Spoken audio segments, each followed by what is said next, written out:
Bonjour à tous. Je voudrais vous parler un petit peu ce soir de l'unité au sein du diocèse.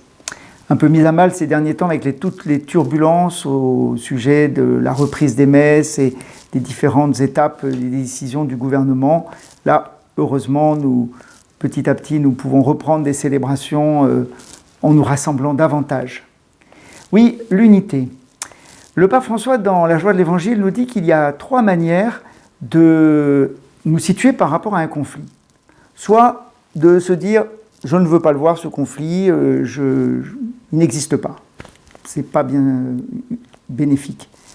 Deuxième possibilité, c'est de rentrer dans le conflit et d'y rester et finalement d'en devenir prisonnier.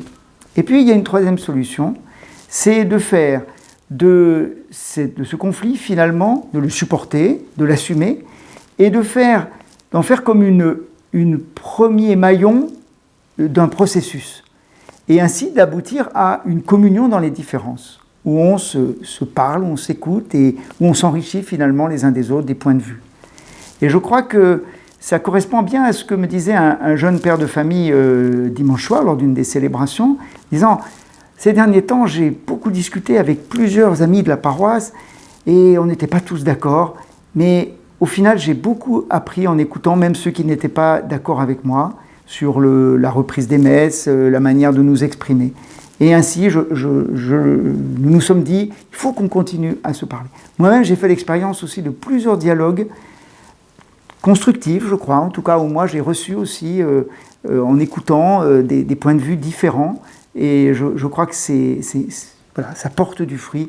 Et au début de l'Avent, je crois que nous avons à ouvrir notre cœur, parce que c'est bien à l'intérieur même de nous qu'il y a des divisions, il y a des frottements, et si nous voulons nous préparer à accueillir le prince de la paix, le Christ, qui en lui, en sa personne, réconcilie toutes les différences et fait l'unité, il est le prince de la paix, eh bien nous pouvons commencer par là. Puis faisons-le aussi avec la Vierge Marie, puisque dans quelques jours nous pourrons, le mardi 8 décembre, mettre nos luminions aux fenêtres, nos lampions, comme on dit à Lyon, et ainsi pour nous confier à Marie, à sa tendresse, et vivre ces étapes aussi d'accueil de la lumière du Christ. Il y a des propositions aussi dans les paroisses pour vivre une bougie, un lien, et les déposer, parce que voilà, cette période de pandémie n'est pas terminée, et nous avançons en ayant le désir de cette unité croissante entre nous pour être témoins du Seigneur qui vient et qui vient faire toutes choses nouvelles. Alors avançons ensemble sur le chemin de l'Avent.